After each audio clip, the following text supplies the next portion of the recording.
मित्रों, आपने रामायण की कथा तो सुनी और पढ़ी जरूर होगी, जिसमें भगवान श्री राम और माता सीता के जीवन से जुड़े हुए पहलुओं को दिखाया गया है।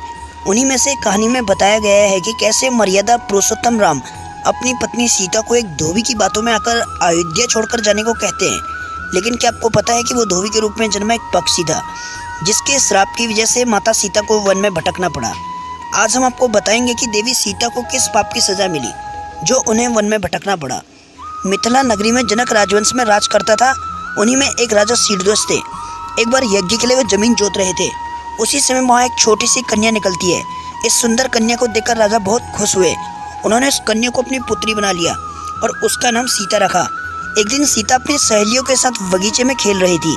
वहाँ उन्हें एक तोते का जोड़ा दिखाई दिया जो बहुत ही खूबसूरत था। वे दोनों पक्षी एक पर्वत की चोटी पर बैठकर बात कर रहे थे। पृथ्वी पर श्री राम नाम से विख्यात एक बड़े सुंदर राजा होंगे। उनकी महारानी का नाम सीता होगा।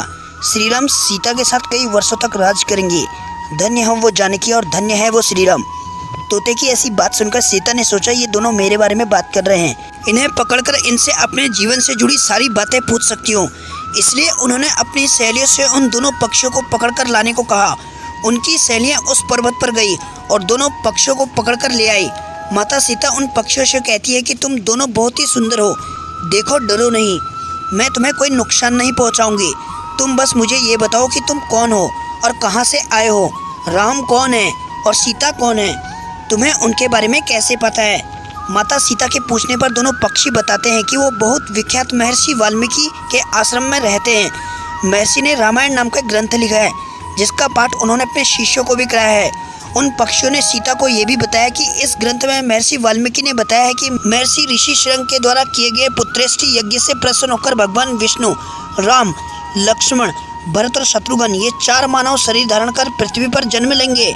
बड़े होने पर श्री राम महर्षि विश्वामित्र और अपने छोटे भाई लक्ष्मण के साथ हाथ में धनुष लिए मिथिला आएंगे और शिव जी के धनुष को तोड़कर सीता से विवाह करेंगे। फिर उस पक्षी के जोड़े ने कहा, हे सुंदरी, हमने तुम्हें सब कुछ बता दिया, अब हमें छोड़ दो, हम जाना चाहते हैं। पक्षियों की बात सुनकर माता सीता के मन में एक और बात जानने की इच्छा हुई। उन्होंने उन दोनों से पूछा कि राम कहाँ होंगे, वे किसके पुत्र हैं, कैसे वो मिथिला आकर जानकी से विवाह करेंगे। नर तोता बोला कि श्री रामचंद्र जी का मुख कमल के समान सुंदर है, मैं उनका वर्णन क्या करूं, जिनके गुणों का वखान 100 मुख वाला भी नहीं कर सकता। दोनों पक्षी कहते हैं कि जानकी देवी धन्य है, जो जल्द ही रघुनाथ जी की पत्नी बनकर उनके साथ कई वर्षों तक राज करेंगी। लेकिन तुम कौन हो?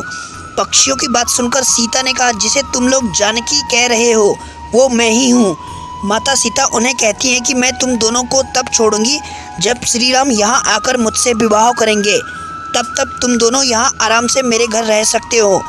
ये सुनकर माता तोता जानकी से कहते हैं कि हम वन के पक्षी हैं, हमें घर में सुख नहीं मिलेगा, मैं गर्भवती हूँ, मुझे जाने दो, मैं अपने स्थान पर जाकर बच्चे पैदा करूंगी।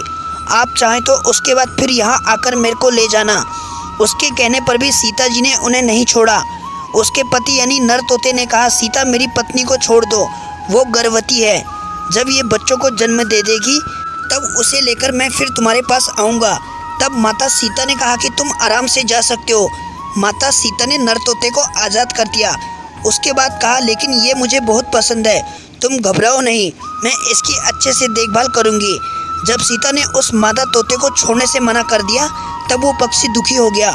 पक्षी दोबारा सीता से निवेदन करता है कि मैं अपनी पत्नी बिना जिंदा नहीं रह सकता, इसलिए इसे भी छोड़ दो। माता सीता तुम बहुत अच्छी हो, मेरी प्रार्थना मान लो। इस तरह उसने बहुत समझाया, लेकिन सीता ने उसकी पत्नी को नहीं छोड़ा।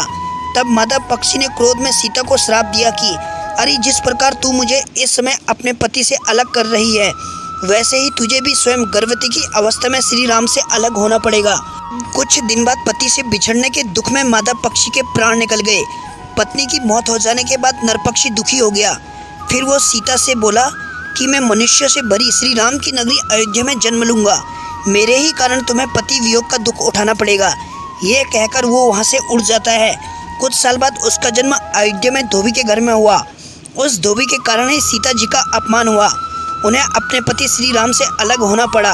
उस तोते का श्राप ही सीता जी के पति श्री राम से बिछड़ने का कारण बना। इसलिए जब माता सीता गर्भवती थी तो उन्हें भी पति से दूर वन में रहना पड़ा। अक्सर आपने लोगों को ये कहते हुए सुना होगा कि हमारे कर्मों का फल हमें यहीं मिलता है। इस कहानी से ये बात सिद्ध हो जाती है कि कर्म के फल से कोई नहीं बच सकता, फिर चाहे वो भगवान राम हो या माता सीता, सभी को अपने कर्मों का फल भोगना पड़ता है। अगर आपको ये वीडियो अच्छी लगी हो तो लाइक करना, चैनल को सब्सक्राइब करना, कमेंट सेक्शन में जय श्री राम जरूर लिख देना।